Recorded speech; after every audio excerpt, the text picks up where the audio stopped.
Bom dia, boa tarde, boa noite. Como é que você está? Tudo bem com você? Como é que você passou ontem? Hoje, 31 de julho de 2025, o último dia do mês. Que Deus nos abençoe. Aliás, Ele já nos abençoou, né? Mas que Ele nos abençoe mais ainda nesse dia. Obrigada, Senhor, por ter feito nos acordar, por ter nos despertado para uma vida mais correta, vivendo os teus ensinamentos, que nós possamos cada vez mais aprender, viver e ensinar. Né? Com a nossa vida, nós ensinamos muito mais do que com palavras. Então, os ensinamentos estão aí para a gente vivê-los e, com eles, viver e passar para outras pessoas. E hoje nós estamos quase terminando, né?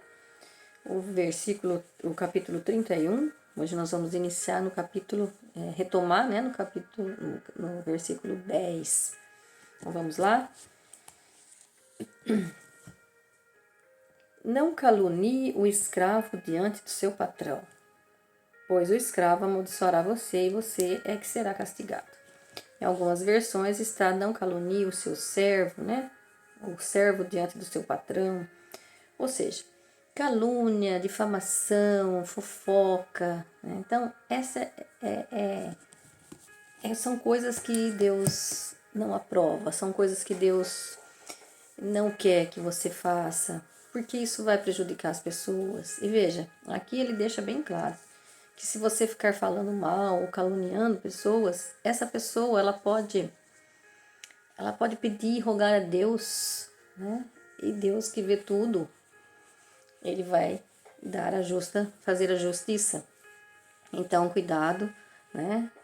Não, e a gente sabe que tudo aquilo que a gente vai fazendo pro outro vai voltando pra gente, né? Tudo o que a gente vai maldizendo para outras pessoas, pode ter certeza que não vai ser para outra pessoa, vai ser pra gente mesmo, né? E aqui ele fala principalmente para você não difamar pessoas que estão a sua subordinação, né? Ou seja, que está a seu serviço. Se uma pessoa, ou às vezes a pessoa, por exemplo, você trabalha numa empresa e tem um colega seu de serviço, né? E ou você calunia ele para o supervisor dele, ou então ele também calunia você ao seu supervisor. Vai ocorrer o quê? Vai ocorrer um transtorno, vai ocorrer, né?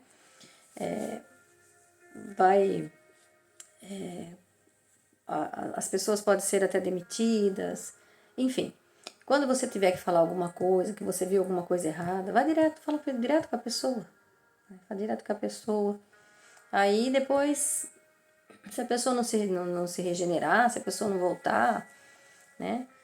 Aí sim você pode chamar outra pessoa para falar, para conversar, mas assim, no âmbito de crescimento, né? No âmbito de que você faça com que a pessoa aprenda com aquilo que ela está fazendo, com que ela se converta, com que ela mude, né, de opinião. Então, cuidado. Cuidado para que você não difame, né, e, e não calunie as pessoas de forma errada, né, porque, lógico, caluniar e difamação já não é, né, já não é correto. Mas que você seja sensato, que você seja uma pessoa que realmente veja que a pessoa está fazendo alguma coisa de errado. Você julgou errado, que está prejudicando, chegue diretamente com a pessoa, fale com a pessoa. Pode ser que ela te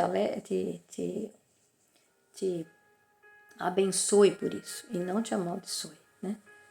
Então a gente precisa tomar muito cuidado com a nossa língua, porque a nossa língua ela tem bênção e maldição, né? E aqui nós vemos a importância da humildade, né? Da integridade e do domínio próprio. Né? Da gente controlar, muitas vezes a gente costuma ver as coisas que os outros estão fazendo e esquece de ver aquilo que eu estou fazendo de errado. Né? Então a gente tem, isso aqui serve de alerta para a gente.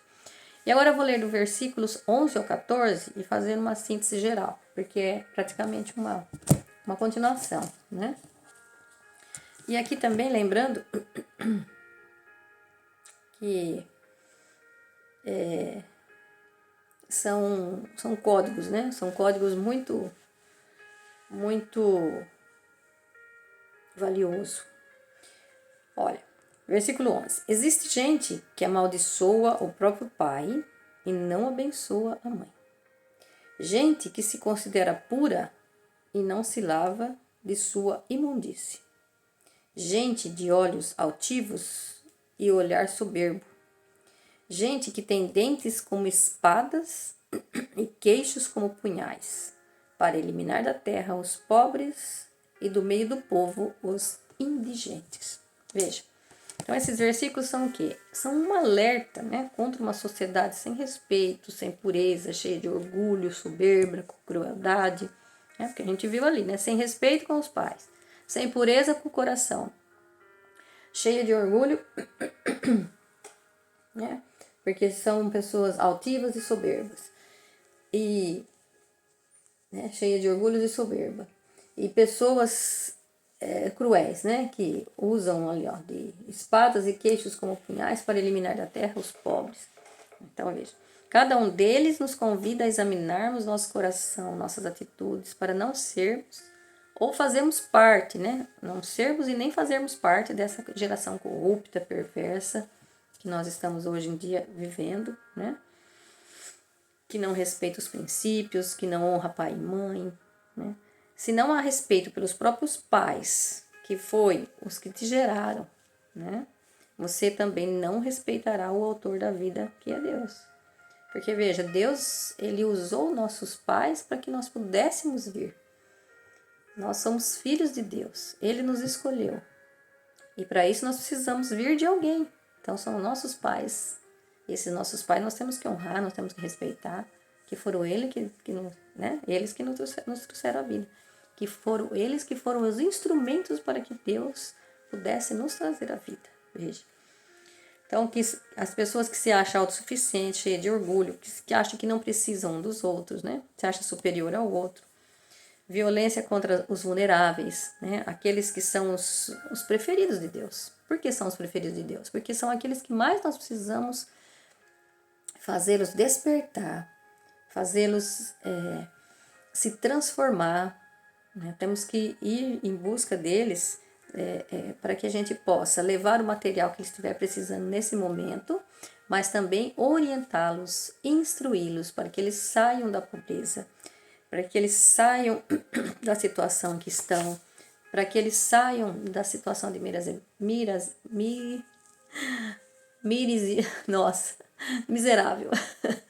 Saiam da situação de miserável, né? Que eles conheçam o verdadeiro sentido da vida, que eles conheçam o verdadeiro Deus, o verdadeiro Pai que eles têm, e que eles estão vivendo aquela situação porque eles estão carentes de conhecimento, de entendimento.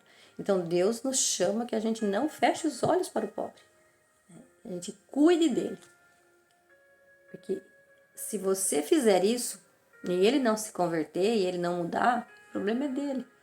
Mas se você não fez e ele poderia ter mudado pelo fato de você tê-lo ajudado, a culpa vai ser sua se você não fizer. Então veja, é uma responsabilidade muito grande que nós temos na mão quando a gente vai aprendendo a passar, a instruir e principalmente, né, os pobres. Que são os pobres? Os pobres miseráveis mesmo e os pobres aquele que não sabe, que não tem conhecimento nenhum. Mas ele pode ter um potencial muito grande, só está esperando alguém para despertá-los. Então veja, nós não podemos fugir do nosso propósito, daquilo que nós somos, que Deus preparou para nós, né, para nós sermos. Que a gente precisa salvar as pessoas, né? Precisa salvar as pessoas. Esse é o nosso propósito. Qualquer hora aqui eu vou fazer um vídeo que vou, né, colocar um pouco sobre a nossa vida, sobre o que nós estamos fazendo aqui, né? Como que nós viemos parar aqui, por que existe o bem e o mal aqui. Umas coisas assim muito interessantes, né? Por que Jesus veio? Você sabe tudo isso? O que nós estamos fazendo aqui? Por que Jesus veio? Por que existe o bem e o mal aqui nesse mundo? Quando Deus preparou tudo, qual é a intenção de Deus em preparar esse mundo? Você sabe tudo isso? Escreva no comentário aí se você quer que eu faça um vídeo sobre isso, para esclarecer um pouco mais, para que você conheça um pouco mais da história da nossa vida, da história do nosso eu, por que eu estou aqui, né? E a gente faz um vídeo aí. Escreve aí se vocês querem fazer. que vocês querem ouvir. Versículo 15. 15 e 16 também vou ler junto. Agora é uma forma simbólica, tá? É uma forma simbólica, né? Uma expressão, né, simbólica que está escrita aqui, mas que nos traz um grande exemplo e um grande despertar, né? Um grande aprofundamento. Ó, a sanguessuga tem duas filhas. A sanguessuga tem duas filhas. Quero mais e quero mais. Olha o nome.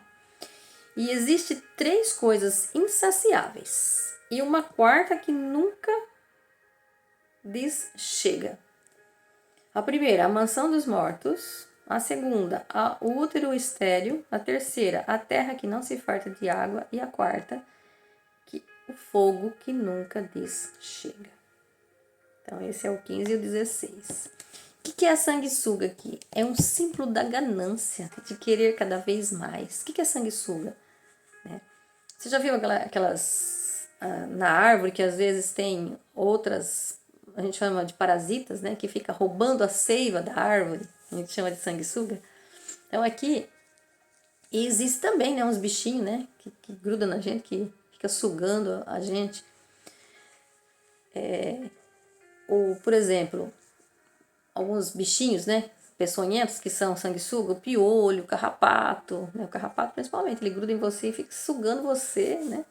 Então, o que é isso? É a ganância de querer cada vez mais. Mas que vive nas custas dos outros, explorando o outro, maltratando o outro, usando, como a gente viu aqui nos provérbios, usando de maldade contra o outro, usando de usúria contra o outro, né? Juros extorsivos. Então, explorando. O problema não é você querer as coisas, mas é a forma de como conseguir essas coisas que é que vão te afastar da justiça, é que vão nos afastar da justiça. Então, veja bem, não é mal a gente querer as coisas, mas é a forma como eu estou adquirindo essas coisas. Então, as duas filhas, quero mais, em algumas versões está escrito dá e dá. Então, representa o quê? O espírito de cobiça, cobiça contínua, ou seja, a pessoa nunca está satisfeita, só quero mais, sempre quer mais a qualquer custo. Mais uma vez aqui, Deus quer que seus filhos tenham sim as coisas, que nós vivemos aqui, dependemos das coisas daqui para viver, para nos alimentar, para vestir, para pregar o evangelho, que nós gastamos, né? Quando a gente sai da cidade, faz algum encontro, a gente sempre tem custo, a gente tem gasto. Então, Deus quer que a gente tenha, sim, quer que, né? Porque Ele não quer que seus filhos vivam Ele fala lá no provérbio, né? Mas você tem que ir buscar com justiça, né? De forma justa, evitando colocar seu coração nas coisas, né? Evitando querer, por exemplo, ter 2 senhores. Eu quero ter Deus, mas também quero ter muito dinheiro para fazer o que eu quero, para fazer. Então não dá para você ter 2 senhores, né? Não dá para o seu coração estar nas coisas. Então veja, não é pecado ter, mas a forma de ter é que nos afasta da justiça de Deus muitas vezes. E as 3 coisas insaciáveis, né? Que é a mansão dos mortos, o útero estéril, a terra que não se afasta, que nunca se farta de água, e o fogo que nunca lhe chega, né? O que quer nos alertar? Contra o espírito de insatisfação constante. Assim como essas coisas nunca dizem basta, assim também se nós não cuidarmos do nosso coração, né, limpá-lo, direcioná-lo para o bem, para o perdão, para a gratidão, estaremos sempre tomados pela reclamação e nunca encontrará contentamento. Você já viu uma pessoa que nunca está bem? Né? O problema dela é sempre maior do que todo mundo. Sempre reclamando. O que você acha de uma pessoa que reclama? Você gostaria de ficar sempre perto dessa pessoa? Ou você se afastaria dessa pessoa? Então veja aqui. O provérbio vem nos alertar para o perigo dessas coisas insaciáveis, porque vai nos afastarmos, né? Vai nos afastarmos de Deus, dos seus ensinamentos, de buscar sabedoria e discernimento. Temos sempre que buscar conhecimento, né? Mas precisamos ser filhos e filhas alegres, contentes, né? Sempre, tudo que nos acontece, para que está acontecendo, eu preciso crescer com isso, eu preciso amadurecer com isso. O que eu posso tirar de bom disso? O que eu posso crescer com isso? O que eu posso me tornar uma pessoa melhor com isso? Então, veja, rancor, reclamação, não leva a gente a nada. Leva, né? Leva a mais reclamação, a mais doença.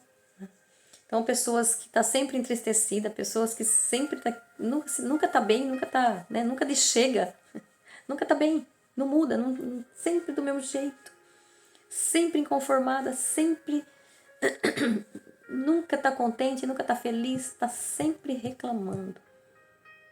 Fuja de ser uma pessoa assim. E oriente as que são. Você não conseguir mudar, fuja dela também, porque senão você vai acabar, né? Você vai acabar sendo igual, né? Porque quanto mais eu procuro, quanto mais feliz eu procuro ser, né? Sendo grata por tudo que eu sou e tenho, mais alegria e paz, contentamento vai ter o meu coração. E as pessoas, ao invés de afastar da gente, vão desejar estar próximo da gente, né? E o contrário também é verdadeiro. Cada vez que você e as pessoas vão querer ficar, né, reclamando, você vai querer fugir dessas atitudes.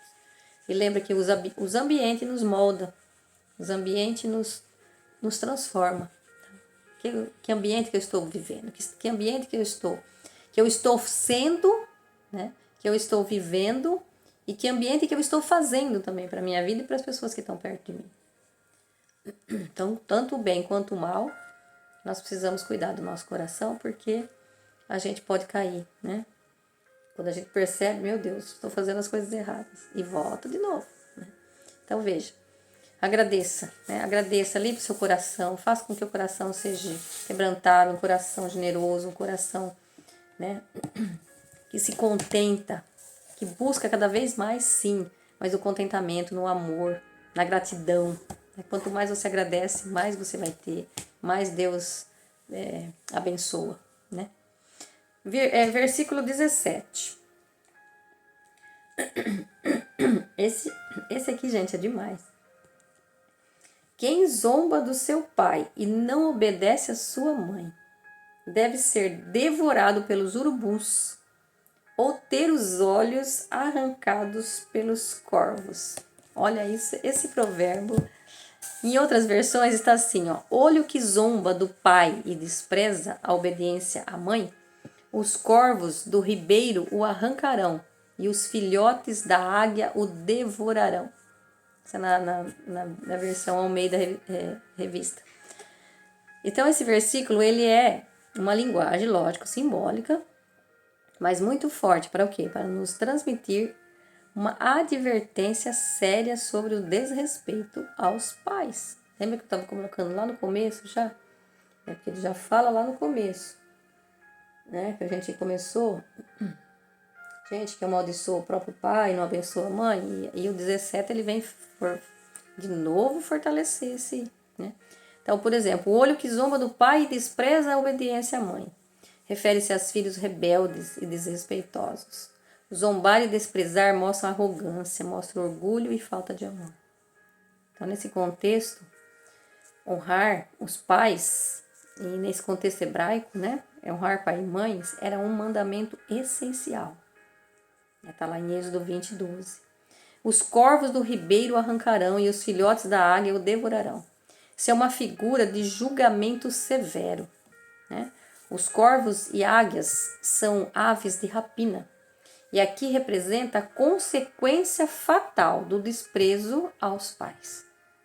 Essa imagem pode apontar para o abandono e a ruína final, também daquele que não honra o seu pai e sua mãe, como se estivesse morto e largado aos animais. Veja, é uma corrente.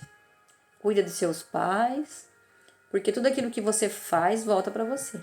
Se você cuidar dos seus pais, tiver amor aos seus pais, respeito a eles, você não vai ser abandonado às aves de rapina, ou seja, você não será abandonado no final de sua vida, quando você também precisar, quando você também estiver numa idade avançada, né?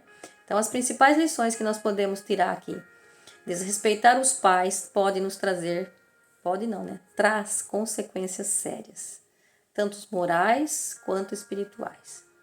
O provérbio nos lembra da importância da honra, obediência e referência à autoridade familiar, que era e que é ainda hoje a base de uma sociedade justa. Veja, a base da família começa, né?